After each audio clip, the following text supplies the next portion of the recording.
భారత్కు వెనిజులా చమురును ఎగుమతి చేయనున్న అమెరికా. రష్యా నుంచి చమురు కొనుగోలును తగ్గించుకోవాలని భారత్పై అమెరికా ఒత్తిడి తీసుకొస్తున్న విషయం తెలిసిందే.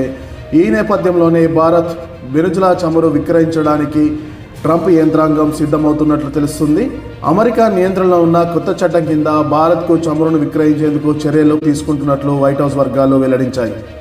వెనిజులా నుంచి అమెరికాకు 30 నుంచి 50 మిలియన్ బ్యారెళ్ల చమురు అప్పగించనున్న నేపథ్యంలో దానిని ప్రపంచ దేశాలకు విక్రయించాలని అమెరికా యోచిస్తుంది.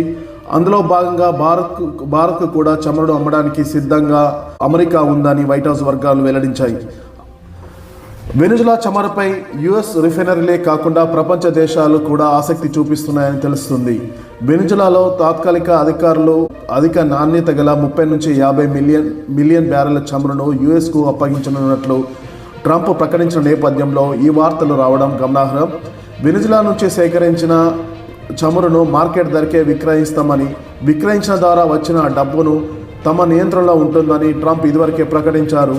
ఆ డబ్బు వెనిజులా మరియు అమెరికా ప్రజల ప్రయోజనాల కోసం ఉపయోగిస్తామని ట్రంప్ ప్రకటించారు. ఈ ప్రణాళిక తక్షణమే అమలు చేయాలని ఇంధన కార్యదర్శి క్రిస్ రైట్కు తాను ఆదేశాలు జారీ చేసినట్లు కూడా ట్రంప్ వెల్లడించారు. చమురు నిల్వలను నౌకల ద్వారా రవాణా చేసి నేరుగా అమెరికా ఓడరేవుల్లో దించనున్నట్లు ట్రంప్ వెల్లడించారు.